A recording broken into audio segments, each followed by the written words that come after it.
సునాదస్వరము August 4. ఆయన వెలుగును వలె నీ నీతిని, మధ్యాహ్నమును వలె నీ నిర్దోషత్వమును వెల్లడిపరచును. కీర్తనలు 37:6.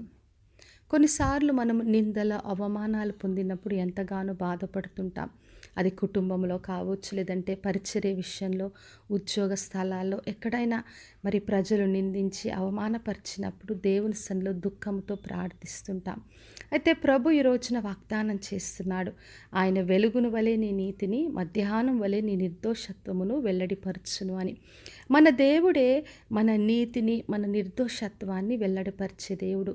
అందుకనే మనం ప్రతి విషయంలో ఆయనను ఆశ్రయించినప్పుడు దేవుడే మన నీతిని, మన నిజాయితీని ఆయనే ప్రత్యక్షపరుస్తాడు.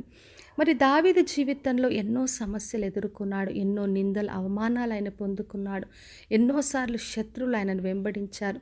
మరి సౌలు చంపడానికి ఎన్ని ప్రయత్నాలు చేసినప్పటికీ, నిందలు అవమానాలు పొందినప్పటికీ ఆయన దేవుణ్ణి ఆశ్రయించాడు. తనకు తానుగా పగ తీర్చుకోలేదు, కానీ దేవుని చేతికి అప్పగించుకున్నందున దేవుడు దావీదును ప్రతి విషయంలో కాపాడి రక్షించి గొప్పగా హెచ్చించాడు. అదేవిధంగా మనము కూడా పగ తీర్చుకోకుండా క్షమించి, ప్రేమించి దేవుని చేతికి అప్పగించుకున్నప్పుడు దేవుడే తగిన సమయంలో మన నీతిని, నిర్దోషత్వాన్ని వెల్లడిపరుస్తాడు.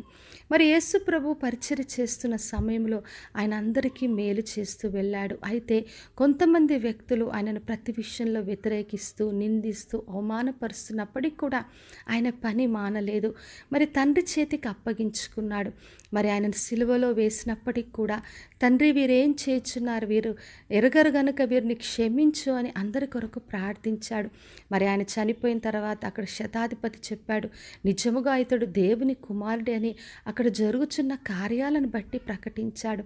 అందుకనే మనము దేవుని చేతికి అప్పగించుకున్నప్పుడు దేవుడే ప్రతి విషయంలో సహాయం చేస్తాడు. యేసు ప్రభు చనిపోయి తిరిగి లేచి మరణాన్ని జయించి ఆయన సజీవుడుగా కనపరుచుకున్నాడు. కాబట్టి నా ప్రియ సహోదరి, సహోదర, ఒకవేళ ఇతరులు నిందిస్తున్నా, అవమానపరుస్తున్నా అదే రేపడొద్దు. అది కుటుంబమైనా, ఉద్యోగ స్థలాలైనా, పరిచర్య చేస్తున్నప్పటికైనా, ఎక్కడ ఏ వ్యతిరేకత వచ్చినా దేవుని చేతికి అప్పగించుకుందాం. మరి క్షమించి ప్రేమించినప్పుడు ప్రభువే తగిన సమయంలో హెచ్చిస్తాడు. ప్రార్థన చేసుకుందాం. పరలోకమందున్న మా తండ్రి, మా దేవ, ఇరుదిచ్చిన వాగ్దానం కొరకే వందనాలు. ప్రతి ఒక్కరిని దీవించి ఆశీర్వదించండి ప్రభువ. ఎవరు వారిని నిందించిన ప్రతి ఒక్కరిని కూడా వారి నీతిని, నిర్దోషత్వాన్ని మీరే కనపరిచి ప్రతి ఒక్కరిని దీవించి ఆశీర్వదించమని యేసు నామములో అడిగి వేడుకొంచున్నాను తండ్రి, ఆమెన్. ఈ శుభవచనము వినుచున్న ప్రతి ఒక్కరి జీవితంలో నెరవేర్చబడునుగాక. నేను మీ ప్రియ సహోదరి మంజులాచరణ్.